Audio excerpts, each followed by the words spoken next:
Okay, so it's just like a pointy tree sapling sticking out of the ground, 3 feet from the ground. And then I, like a week later, fell out of the tree backwards that we were building. And that sapling thing caught me on the ass, ripped through my pants, and I was hanging from it like backwards with it looked like I had a boner, like the tree like was holding me up by the front of my pants between my legs, which was scary. Yeah, you got lucky. Yeah, so did my wife. Hey. You're on Midnight Local, the podcast from How to Drink, where we just talk about things. Movies. Pop culture. Maybe some video games. That too. All the things. The stuff and things. All of the stuff and the things on Midnight Local. Let's get to it. Today we are talking about a movie with the tagline, "Only the old one could teach him the secrets of the masters." Is that the tagline? Yeah, I love movie taglines. I'm going to start opening every episode with the tagline. We're talking about The Karate Kid, man. This movie defined a big chunk of my youth. Yeah, I mean, we're going to have very different perspectives because I saw it for the first time a week ago. Well, what's that like? What's it like coming to this movie as a grown-up? So there was plenty of things that were in this like cultural zeitgeist that like, you know, like wax on, wax off. Like they're just things you said as a kid. Yeah. Well, yeah. It's just at gymnastics practice when I was younger. Like I knew a lot of things from this movie. So it's one of those movies that you feel like you've seen before you saw it. So, and I knew what it was about. It was a nostalgic, wonderful ride for me as well. I didn't even think about that. That's right. So you found out the source on all those things. Well, that's good. I'm glad you enjoyed it. Yeah, and sometimes that's a disappointment, but it was a fun one. It was recovering positive memories. Did you watch I Think You Should Leave Now, that sketch comedy show, Tim Robinson? No. There's all these like memes and GIFs and like re-edits of his sketches that are in the show. And then like, they're the most hysterical things I've ever seen on TikTok and on Twitter. And then I watched the show and I was just like, ugh. Yeah, they're not as funny here. And, yeah. So I was a little let down by the meme versus reality. Ooh, I don't know about that. Took the fun out of the meme. How old was I? What year did this movie come out? Do you know? Of course you do. So it was 1984 and it was June 24th because I remember thinking it was like a year and a day from my birthday. So this movie was a couple of years old when I came to it because I was born in 83. So I didn't see it in 84. And if I did, I don't remember. Probably by the time I was 5 years old, I had seen this movie a couple of times and I was obsessed with it.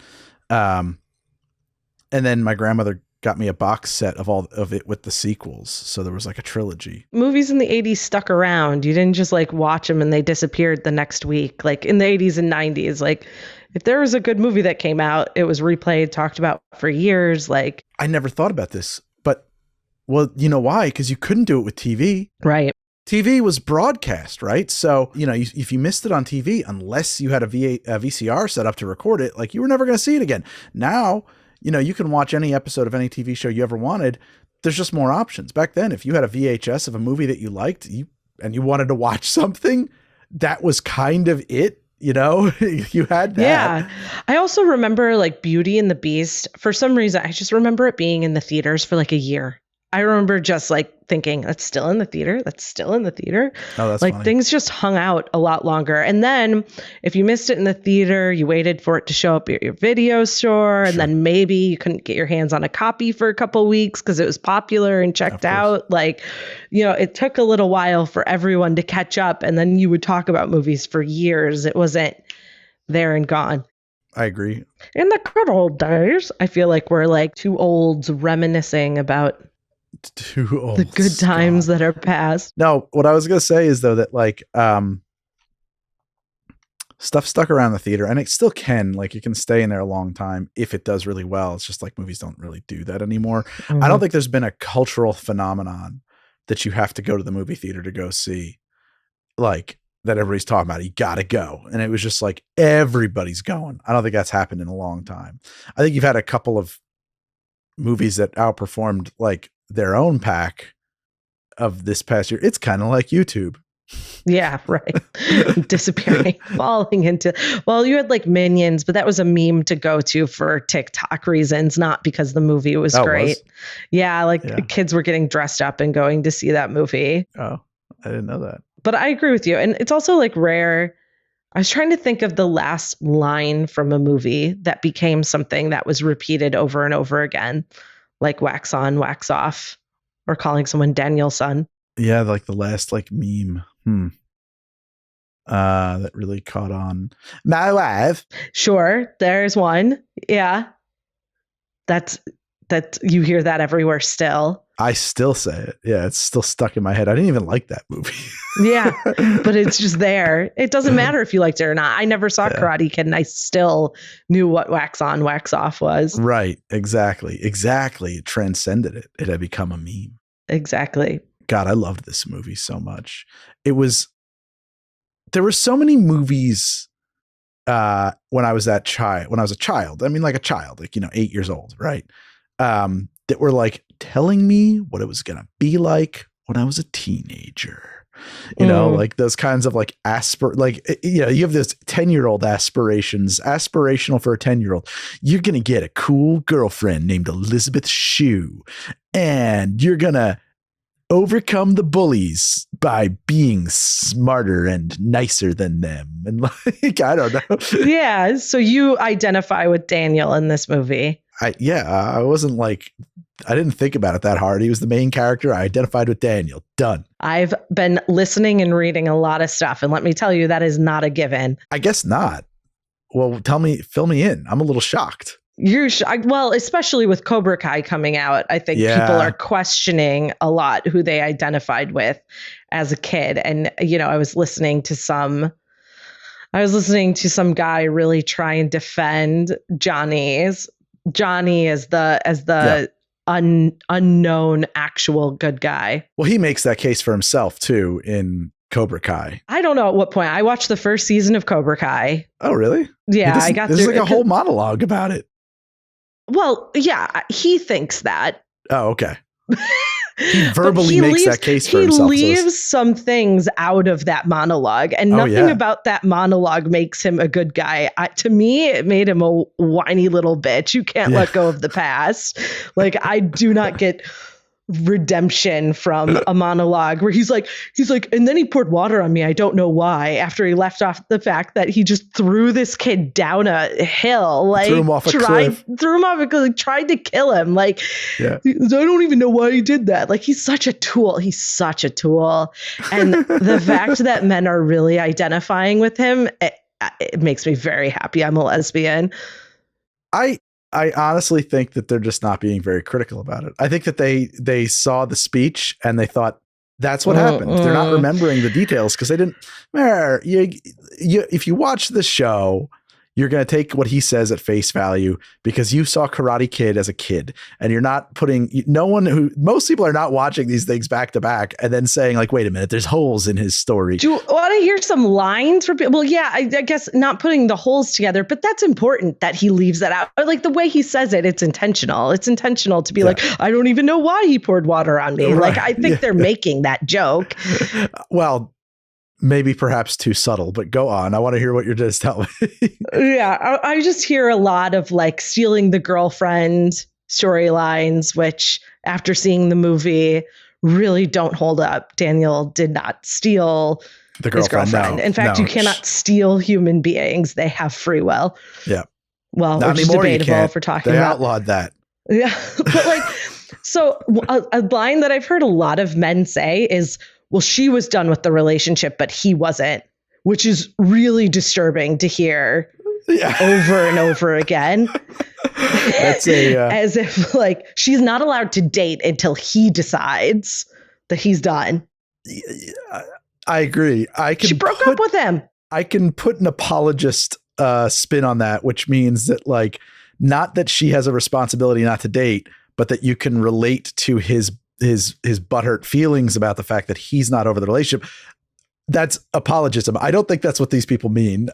Just saying that, like, the same guy said, and his parents, even her parents, wanted him to have her.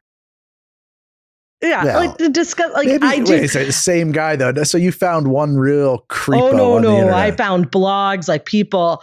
Johnny is the Gen X hero. These men love him.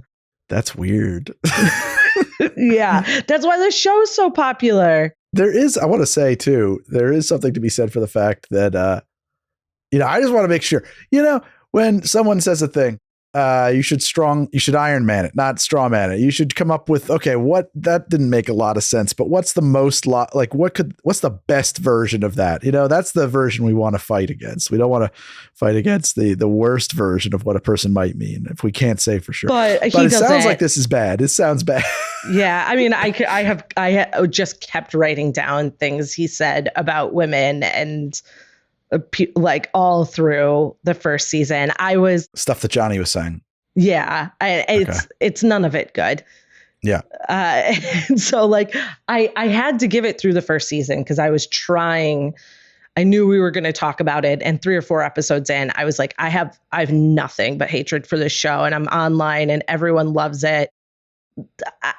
Once you dig deeper into actual comments on things, people don't love it, but the articles love it. Interesting. Okay. More and more. It's more split when you get into comments or Reddit threads or things like that. Press, like money. The press is real tight on the show. Paid PR. He does grow. I mean, we fell off of it. We watched seasons 1 and 2, I think.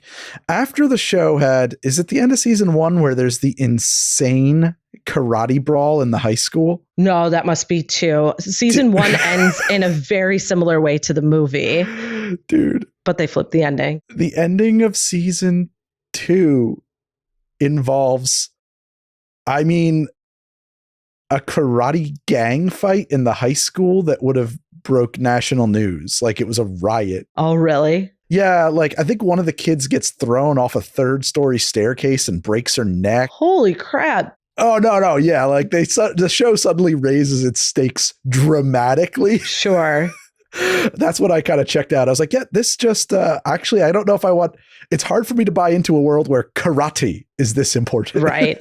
Well, and I've read funny things about that too. Like, they're in LA. It's not like they're in some small town in, like, I don't know, North Dakota. And when these adults run into people they haven't seen since high school, they're like, you won that karate match. Like, as if these people, and like people who've never even met them know who they are. Like, so the suspension of disbelief that they give you in this movie is that this is that important, and they're consistent with it. So I can give it to them. Yeah.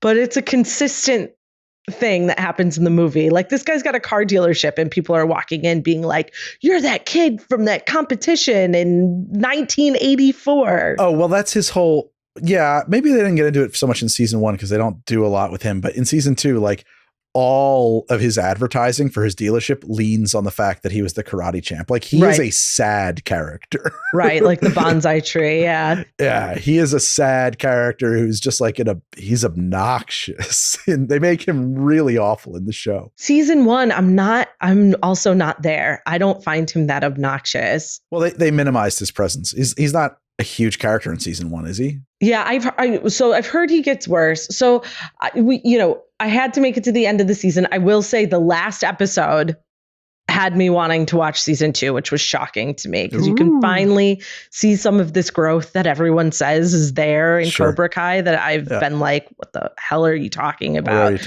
Maybe it's a season 2 thing, but I also know that people hate Daniel after watching the show, which I didn't get in season 1. Like, he offered to fix a guy's car for free and the guy painted a dick on his face. It's like, yeah, you're going to be like, stay away from me. Like, he's an asshole. Oh, he's a very flawed character. I'm not, no, he is, He's deeply flawed. He does, like, even in season 1 though, like, isn't there like a whole, does he have his dojo in season 1? Right. He opens up Cobra Kai. He starts it at the very end. Another thing that people are like, how dare Daniel try and destroy Johnny's business by opening up his own business? And it's like, you're in LA. There's plenty of space for 2 dojos in LA. Like, Johnny should be fine. Yeah. People don't want to go to Johnny's dojo. It's because he abuses children there. Johnny will be fine.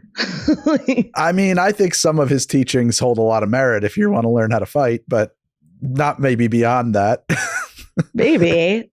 I don't know. Not if you want to fight in karate matches. Maybe if you want to get a street fight, sure. In season 2, well, 1, he does come around on, like, for instance, I think his sexism comes way down, right? Like he gets. It would have to, yeah. It can't go much further up. Well, it could, but there's always there's always room for more misogyny. Let me tell you. No, but like there's like one of his lessons is, all right, line up. Every kid's got to get punched in the face, so you know what that's about. Sure. The first time you get punched in the face, yeah, that does change your perspective on things. That's actually a very important lesson. I don't know if you want to get punched in the face by your karate teacher. I have been able to go my whole life avoiding being punched in the face. I've been slapped, but I've never very lucky for you. How nice. How nice. I guess.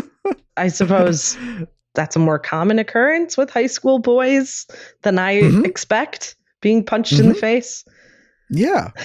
Yeah. That was like a real Mrs. Had a Drink in me. I forget, we talked about our high school experiences and stuff like that. And she just came away, she's like, you grew up in so much violence. And I was like, well, we grew up in the same town. Like, you didn't notice it? No. I was like, oh, well, I did. Well, that was happening to you. So yeah.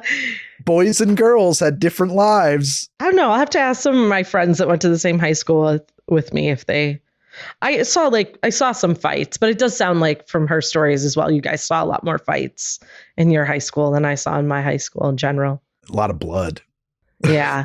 If you went to a particularly violent high school. However, LA city, possible that that's the same for them. I think that there was, honestly, I do think that, like, for instance, like, look, man, it was late 80s and mid and early 90s. I think there was a lot more tolerance. Like, I saw fights when I was growing up that now you would be expelled for. Sure. I mean, you would not be coming back to school at all. And I mean, like, I've seen the janitors have to mop up the blood. There was a fight that turned into a riot, and there was like cops in the school for the rest of the day. Well, there you go. End of season 2. You've experienced it. It wasn't, yeah, but nobody got thrown off a 3rd story. I mean, like, it was more like a dude who was bigger than everybody else got into a fight with like some other dudes, and it got crazy. Got it. But like, you know, it was like, yeah, I've seen some fights, man. I mean, they're kid fights, but like they're fights, man. There's a lot of blood. And I think that nowadays, every single one of those, there'd be charges of assault, and the kids we had at school, which is better, by the way. Yeah. I think it's insane that, like, I grew up in an environment, we grew up in an environment where it was just like, that's just kid shit. It's like, no, right. Definitely not kid shit, man. That ain't right. Maybe you get a suspension for a couple of days and then you're back. Yeah. The worst was, this one dude in my school who, was like a really hot baseball prospect. He had like 100-mile-an-hour fastball in high school, which is like, I guess, I don't know much about baseball, but it's a big deal. That seems pretty fast. Yeah. Yeah. And he actually got picked up by a farm team for the Mets, apparently, out of college, but then tore up his letter because he didn't want to be on a farm team for the Mets. And I don't think his baseball career happened for that. I think he was holding out for the Yankees, and it didn't happen for him. Wow. Yeah, it was a stupid move. Yeah. I want to be on that team. Doesn't really work in professional sports very often. Not often. He thought he was hot shit. And also, poor judgment's going to go with the next part of the story, which is the one time when there was like really serious repercussions for a fight was when this dude, he had gotten wind that somebody else was talking about him behind his back. And in the middle of like passing time, between classes, he found him in a crowd, walked up behind him, hit him in the back of his head as hard as he could without announcing him, dropped him on his face, and then got on his back and continued to punch his face into the ground through the back of his head. And like the dude's face had to be rebuilt. Like his nose and sinuses were all collapsed and shit. It was like a fucking disaster. He was a nice kid too. Everybody liked that guy. And And then that guy had to go on the morning announcements and apologize and do some community service. The guy who did the fighting. Mean, if my life was truly in danger, then I suppose I would appreciate Johnny's teaching, maybe, because if it's a life or death situation, then sure, shame me into fighting back. I don't think that any of what he's teaching is useful in a life or death situation. In a life or death situation, the thing you do is run away. Right. Like, I'm not gonna be like, so true.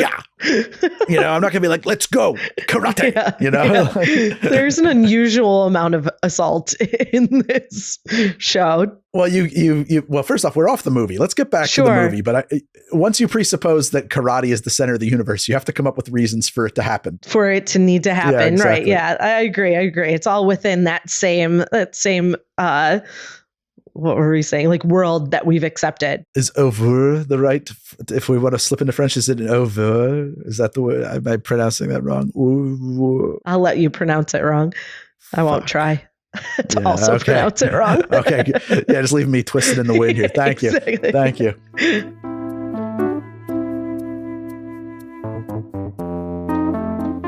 So I'll give you some stats. It's PG, the same rating as Gremlins. It's a little surprising because there's I think that all the violence is fine. There's nothing overtly sexual and the language isn't too bad given the time frame, but there is drug use, and I'm surprised it wanted to be a PG-13 movie. Continue. Then 2 hours and 6 minutes, so longer than our normal. Yeah, that's straight 90. $8 million budget. Dirt cheap. You're gonna have to. I don't know this director. Well, John G.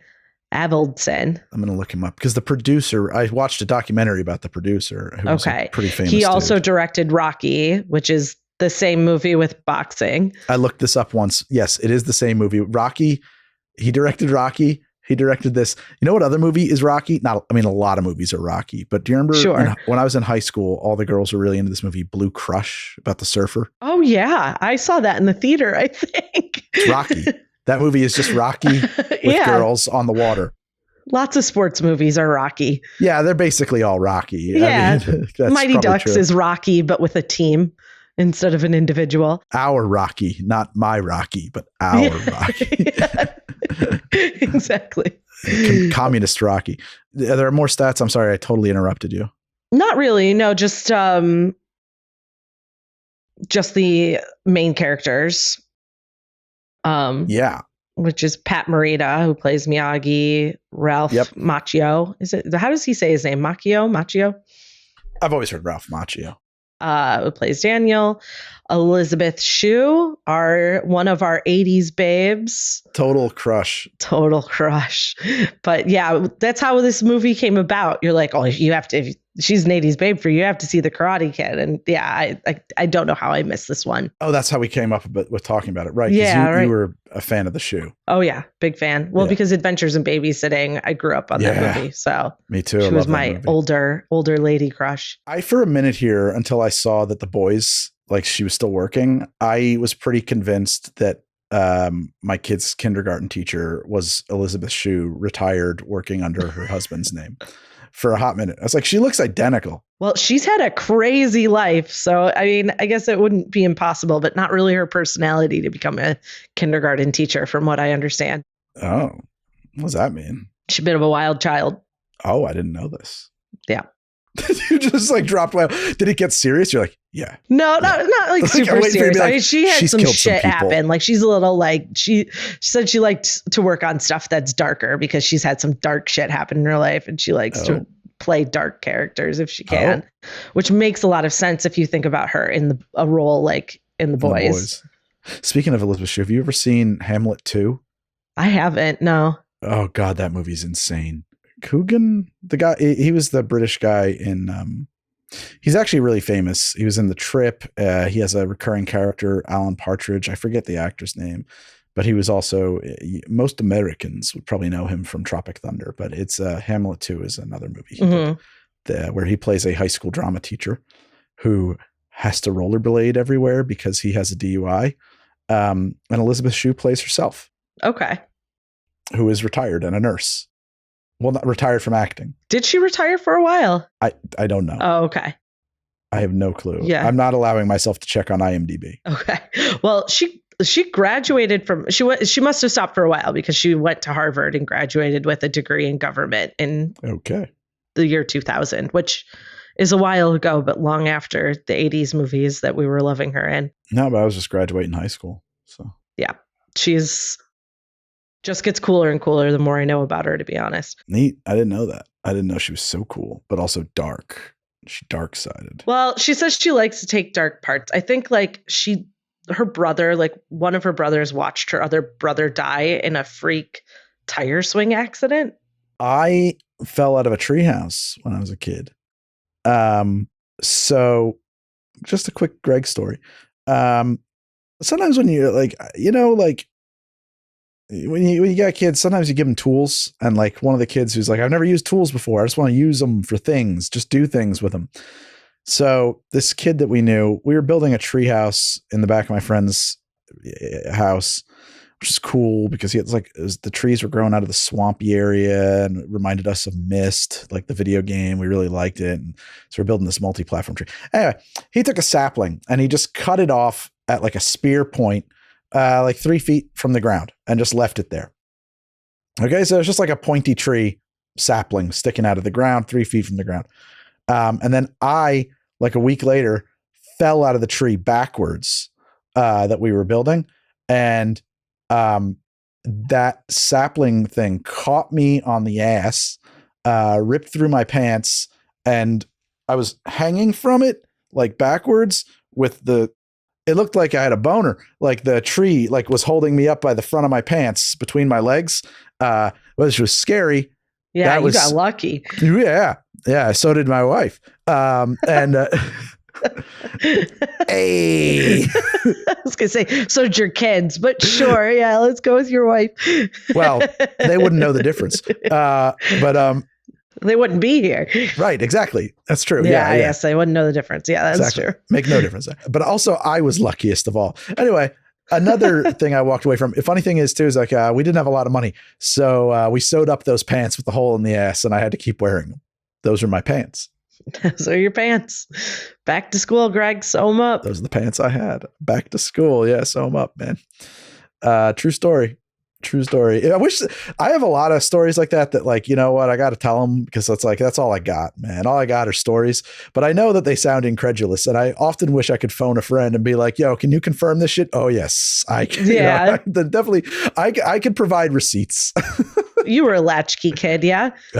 Yes. Yeah. So there you go. I believe most latchkey kid stories. Not just a latchkey kid, but also it was understood that I could take care of myself.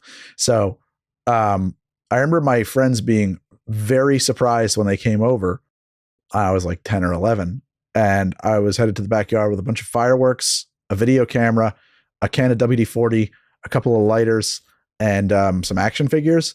And when my mom said, what are you doing? We're going to make a movie. We're going to make a little stop action movie. Well, what are you doing with the WD-40 and the lighters and the fireworks? Oh, these are pyrotechnics for the movie. And we're going to set them off by making flamethrowers with the WD-40 and just spraying flamethrowers. And so we were, let's say, like 4 feet of like flamethrowers all over the yard. We burned we just burned up shit all the time. I wish I had that as VHSs because like a lot of exploding stuff and fire everywhere.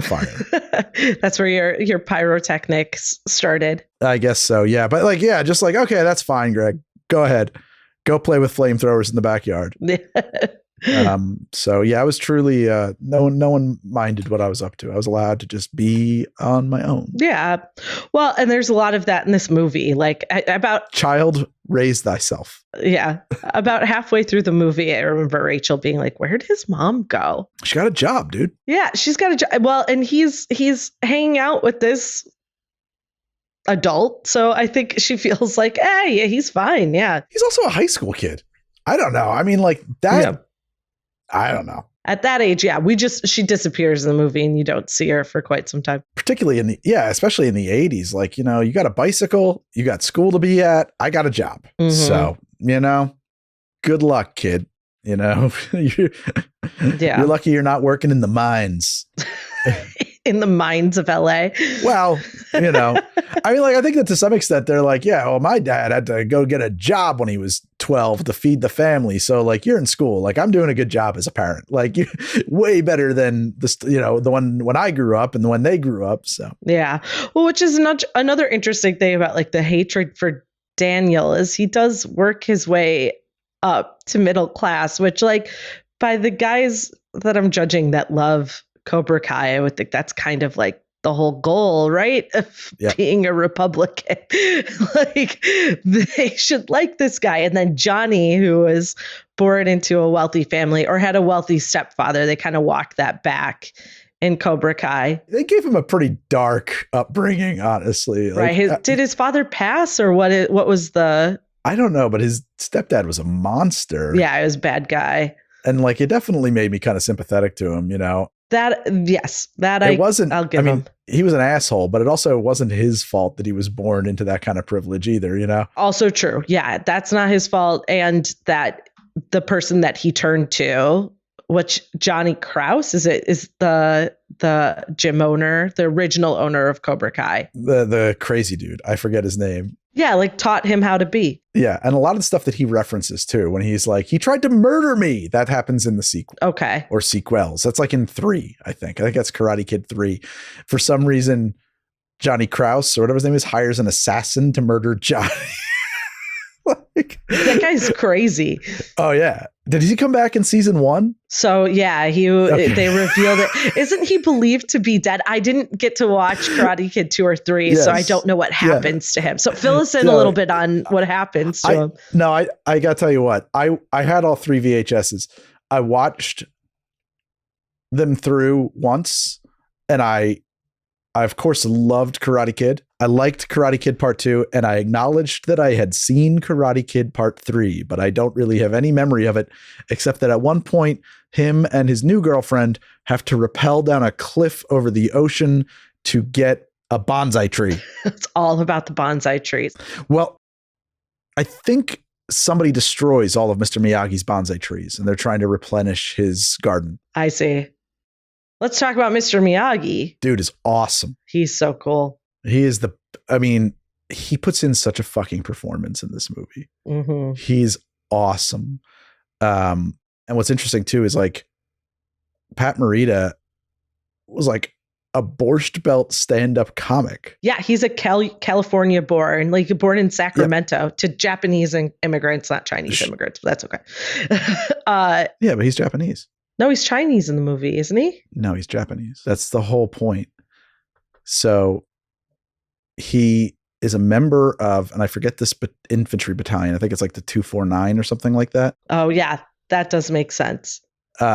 Which like was I'm shocked there's no movie about this, but it was like a unit comprised entirely of Japanese Americans who fought in the Pacific, which is crazy because the rest of them were interned into internment camps. And you never hear about these dudes. And they were all volunteer. And they like, basically, from what I understand, they like all begged the government, like, please let us go be part of the process of liberating Japan. And like, there was like, if I'm not mistaken, like either a bunch of silver stars or, I want to Google, but like medal, like didn't Miyagi get a Medal of Honor or something? Yeah, he does. So Google it because it's worth it, because this is such a cool story that they tell. And it's one of the, they're one of like the most decorated units like in history. Yeah, he was born in Tomi Village, Okinawa, Japan, which also I should have known more ardently because the sequel takes place there. Okay, so it does. Okay, so I thought the sequel took place in China. I don't know where I was seeing that, but I just had that mixed up. So, okay, the sequels take place in Japan. The one sequel does. Karate Kid Part 2. So, World War II, Mr. Miyagi and his wife were interned in Manzanar internment camp at the onset of World War II. During this time, Miyagi joined the U.S. Army and received a Medal of Honor as a member of the 442nd Regimental Combat Team, historically the most highly decorated regiment for its size of the United States Armed Forces, including 21 Medal of Honor recipients. At the time of the Karate Kid film series, there was only one regiment member awarded the Medal of Honor. Man, I'm going to have a hard time with this. Sadao S. Munamori, who received it posthumously in 46. 20 other regiment members were upgraded from the Distinguished Service Cross in 2000.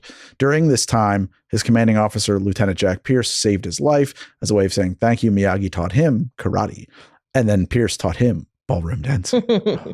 While fighting overseas, he receives a telegram informing him that on November 2nd, 1944, his wife and newborn child died due to complications from childbirth while they were interned in the internment camp.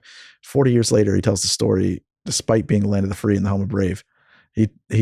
When telling 40 years later, when telling this story to Daniel and the Karate Kid, he says that despite being the land of the free and the home of the brave, they died because there were no doctors to help her. How fucked. Man.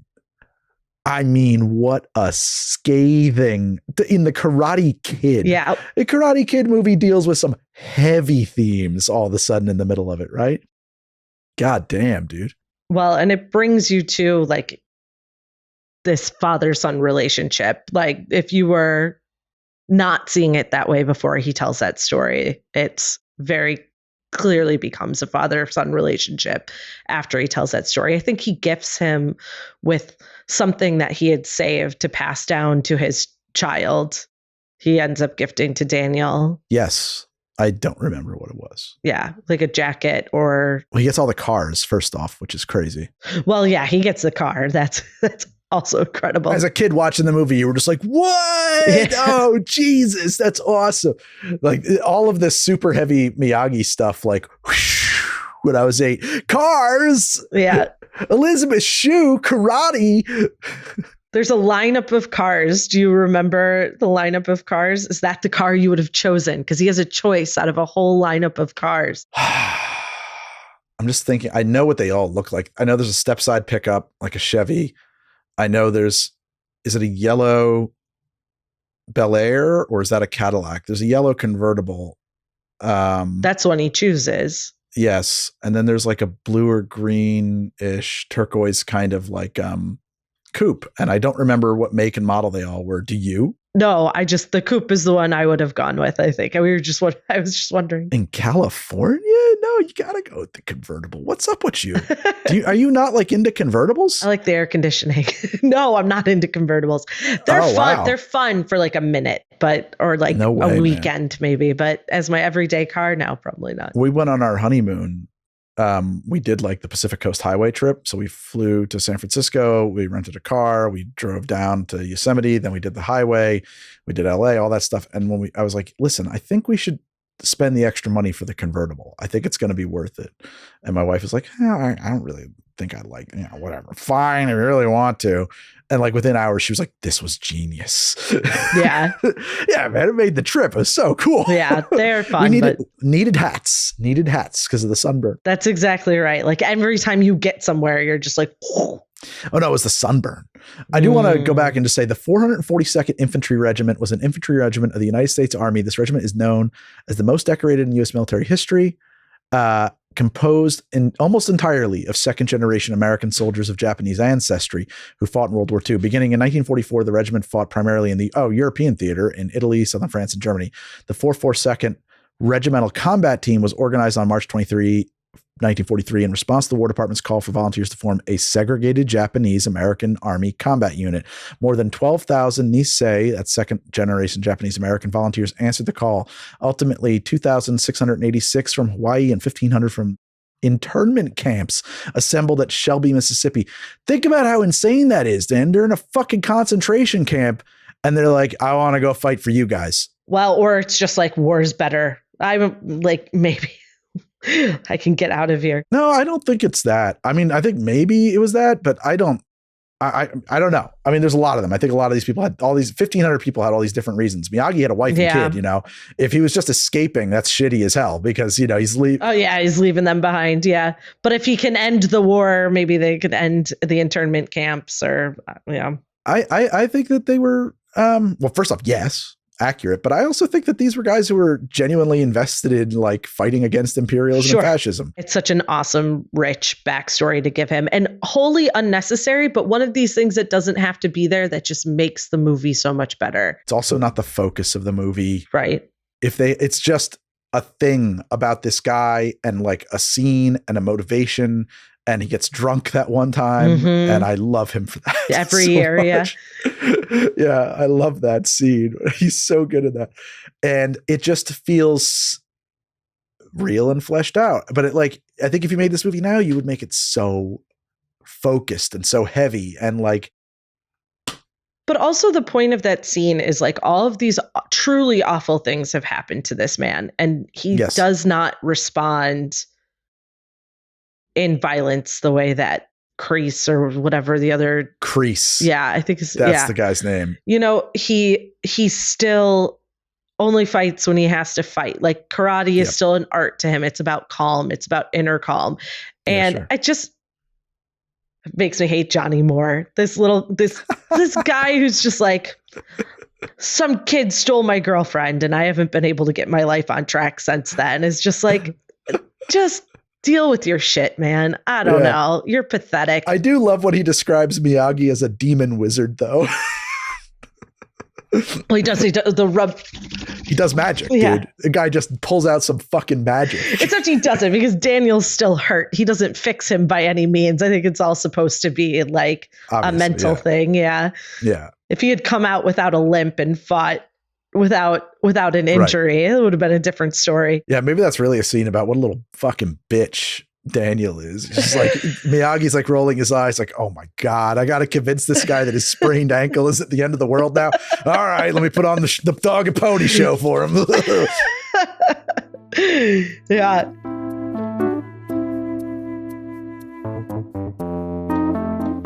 So I guess there was a lot of hemming and hawing about the ages of the actors. Like people thought they were lying about their ages because I guess. No, you could tell they're young. Well, he's 20. No, it's the opposite. Yeah. Daniel was 22 when it was shot and people didn't believe him. They thought he was younger. He looks so young. He does. He looks 14. Exactly. So it's the other way around. And it got me thinking about Grease. Oh, wow. I didn't realize he was that old. Well, Elizabeth Shue was young, right? She was her first role. 21. She was 21. How old was I can't remember. Johnny. 19. He was the youngest. So he's the youngest. Wow. He looks the oldest, but he was the youngest. I think people on set didn't even believe Ralph when he told him how old he was. They all thought he was lying. I'm 22 years old. That's exactly right. And can I have a beer, please? And so I think it took off in the public because like on set, they must have been interviews and stuff of people doubting his age. So he's got a young face. He does, but appropriately cast ages, I suppose. I mean, when you look at Grease, they are literally all 30. None of them. Oh, except for John Travolta, who was 23. Yeah. Some about weird ages in movies. So I love The Breakfast Club. Mm-hmm. I love John Hughes movies, problematic though they may be. Yeah, I do too. When they made The Breakfast Club, and actually most of those movies, because most of those good John Hughes movies with the Brat Pack were made within like a 2-year period of each other. Anthony Michael Hall and Molly Ringwald were actual high school kids. They were like 16 in those movies. If I'm not mistaken, Molly Ringwald is like 16 in Breakfast Club. And everybody else isn't. Mm. Oh, yeah. We've talked about this. Yeah. Like it's kind of fucked, actually. Right. You want them to all. Yeah. I would prefer. You find out like okay, your job today is to make out with this 26-year-old man. Okay. Not good. Not good. Yeah. I suppose, yes. The alternative of having people look a little older is probably better. Probably fine. But she's great in that movie. She's what a powerhouse she was. Is, I assume. I don't know if she still works or whatever. Anyway, yeah, though, it's so good to put that in there about Miyagi. Hey, I got a Pat Morita story. Okay. So I used to be a PA at Michael Strahm & Company, the place we did the food commercials and stuff. Mm-hmm. So as a PA, particularly back in those days, we were shooting film. Most of my job was drive the box truck into Manhattan and get us another 8 rolls of 35 or something like that. And I was commuting to get to the studio like 6 hours. I don't think I'm really exaggerating there. Like it was a 2 to 3 hour bus ride each way for me to work in the city, plus subway time. And they didn't know that. And so I had the keys and I was just like falling asleep everywhere. I was like useless. And dozed off. Like, you're at a stop sign and you got your foot on the brake and then you doze off and your foot goes soft and your thing rolls over, as you do when you fall asleep behind the wheel. Yeah, that sounds safe. And I rolled into the back of a Humvee, an actual H1 Hummer, doing 0 damage to it. And the driver pops out and it's Pat Morita. No kidding. And he takes a quick look, looks at me and says, "Don't worry about it, man. We're all good." And then he just takes off. Incredible. Yeah. He's if in that situation, I'm sure if you don't have to exchange information and numbers, if you don't absolutely have to, you'd probably rather it was not. like a 3 mile an hour. Yeah. Also I may have imagined that he was Pat Morita. Okay. Because I was half asleep. You never saw his license. No, it's not. Yeah. Hello. I am Pat Morita, young man. No, it didn't happen like that. But I'm pretty sure it was him. Yeah, I'm pretty sure it was him. We don't need to cast any doubt. We could just be sure that it was him. It was a crazy job. It was a weird job. I got to meet and see all kinds of strange things. Also laid the groundwork for how to drink. It did. It sure did. The origin story of how to drink. I got to meet Sarah Jessica Parker's stunt butt. In an elevator. Yeah, I know that story. It's a great story. Sure. It's a story about a butt. It's always a good story. People love butts. I don't think we're going to tell it now. We'll save that for another episode. We'll save that for something that Sarah Jessica Parker said. Footloose. I never saw Footloose. Oh. I never saw Footloose. We should see Footloose. All right. Okay. I'll add it to the list. Yeah, I don't know if it's a you movie, but it's a me movie, so we're gonna watch it. No, I mean, like, it's one of the big 80s movies that I've just never seen, so it's kind of been on my list for years. All right, that'll be a good one. I like that. You know what movie really let me down? I finally got around to seeing Dirty Dancing. That let you down? Well, you weren't a teenage girl, so I could see that being true. Listen, I was waiting for that nobody puts baby in the corner line. I was waiting for it to really pay off and land. I was like, ooh, the vindication. Like the way people, and it's just like, nobody put her there, man. She just took the seat. I do agree with that. Yeah. Yeah.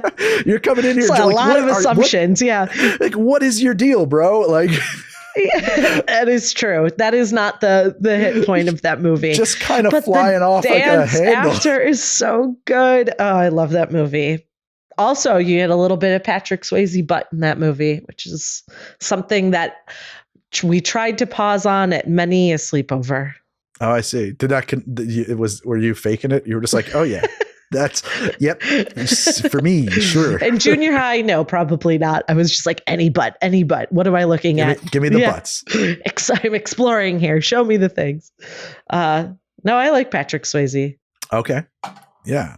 I have no opinion on Patrick Swayze. He's a good actor. He's a good dancer. So his mom was a ballroom dancer, he was trained when he was young, which is why he's such a good dancer. Got to train him up. Yeah, he loved it. I'd like to take some dancing classes. What kind?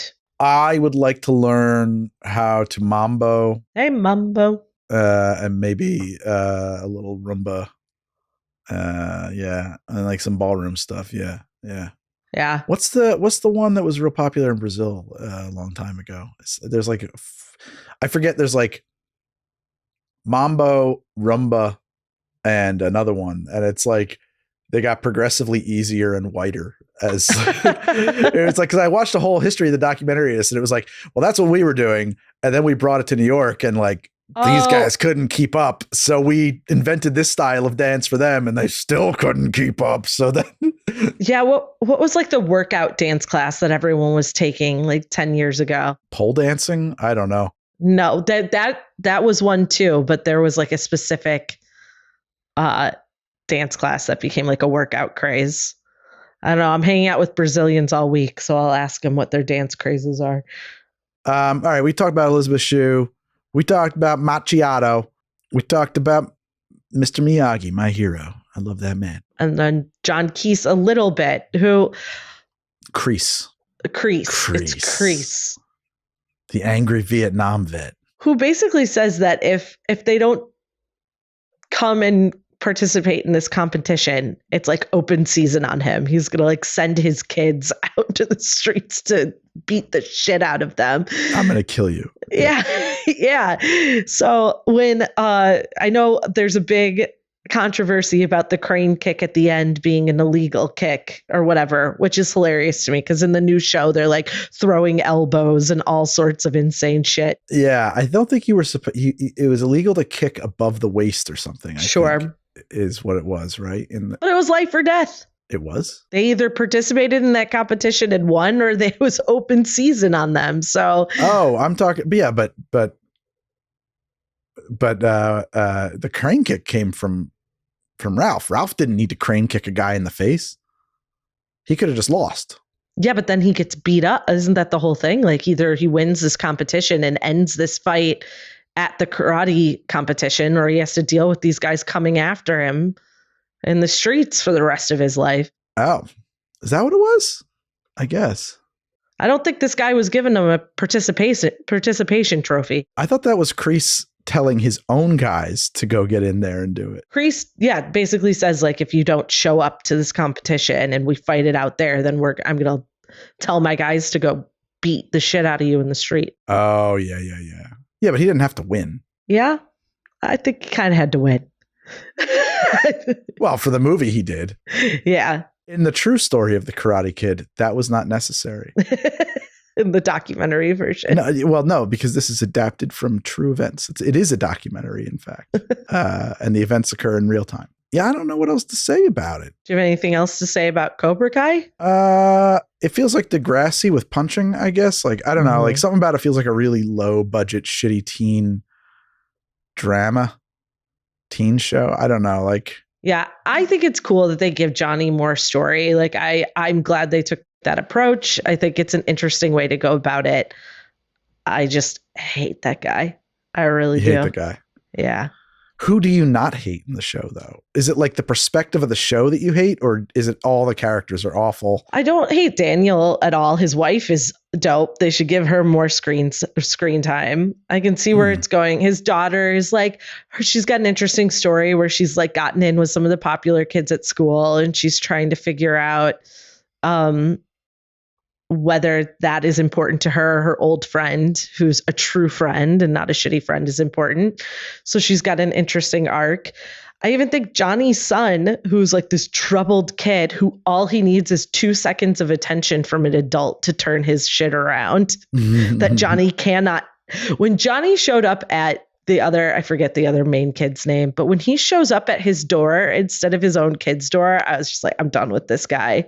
Yeah. You have no interest in fixing your own life or problems. You're going to inject yourself into this other kid. He destroys that kid throughout the season. This kid is like taking tests, about to head to a good college, has a girlfriend who really likes him, and he completely destroys that kid. Yeah, that's probably true.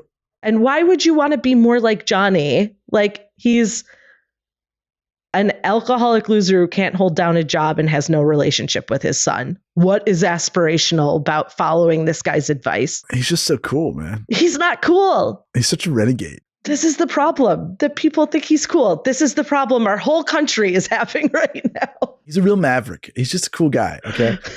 You can't put him in a box. You can't really understand Johnny. He's not even that tough. He's just whining about shit that happened 35 years ago. Like, he's the saddest person. I don't get it. And then like people are just, oh yeah, I identified with Johnny. People didn't realize it back in the 80s, but he was the real victim here. Like, oh boy. I think that people just automatically, they imprint every main character onto themselves. Sure. That's also true. I don't think people think all that hard when they watch movies or TV shows, honestly. Yeah. I always thought too, and maybe it's not my place to comment, and I saw it when I was in high school, but like Do the Right Thing, the Spike Lee joint. I haven't seen that in years. The climax of the movie is that Mookie throws a garbage can through the window and starts a riot. Of the pizza shop. And if shop, you think that because Mookie is the main character and because the movie's name is Do the Right Thing, that the end of the movie is Mookie doing the right thing, like, I think that's a real surface read on the film.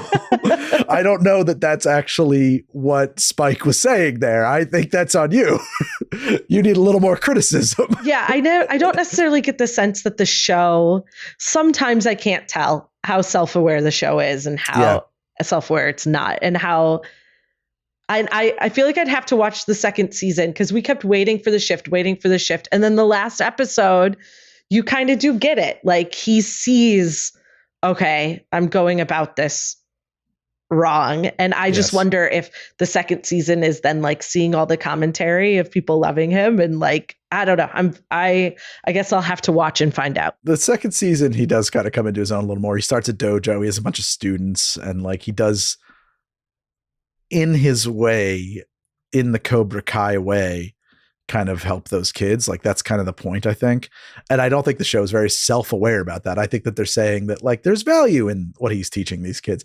There is an episode in the second season though, when his old buddies like show up from high school to do like one last trip on our bikes up the Pacific Coast Highway, man. We're going to go back to that biker bar. I don't want to ruin anything about that episode, but I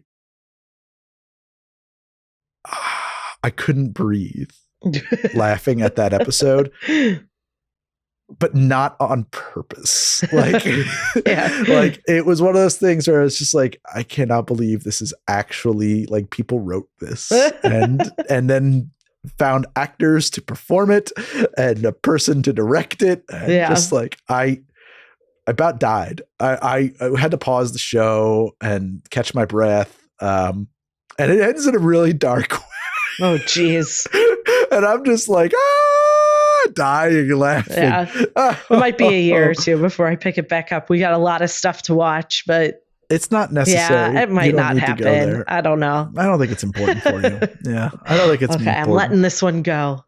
Yeah, just let this go. It's not important. So a lot of podcasts do housekeeping. Let's do a housekeeping. What the hell is housekeeping, Meredith? I don't even know. I think we're just letting people know what we've got going on, other places to find us, which is limited since we've just started this podcast a couple weeks ago, but we are on YouTube.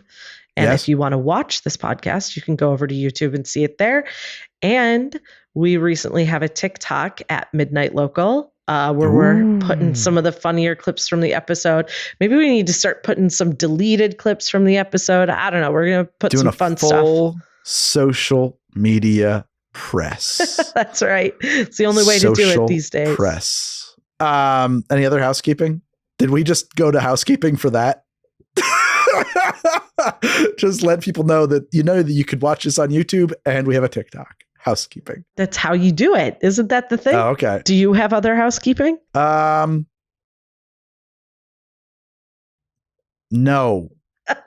I don't. Fabulous. Actually. Yeah. Boy, we keep a tidy house. We do. Little to clean up. Well, guys, this has been Midnight Local. I am Greg and I am Meredith. And thank you guys so much for hanging out with us while we rambled aimlessly around the moving target that is the Karate Kid. We got some good points in there. I think we talked about a lot of stuff. We talked about all the stuff. We just put it in no order with no structure. It's true.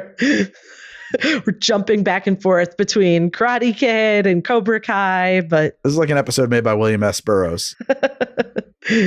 We're non-linear. Yeah, exactly. Cut up method. All right. See you guys next time on Midnight Local. I want to give a big shout out to Annie Villalobos, our producer, and to Epidemic Sound for selling us music. Thank you to Heather Vaughn for doing the incredible art that we love so much for our show. Someday we're going to put it on a t-shirt, and I think that's it. All right. See you guys next time.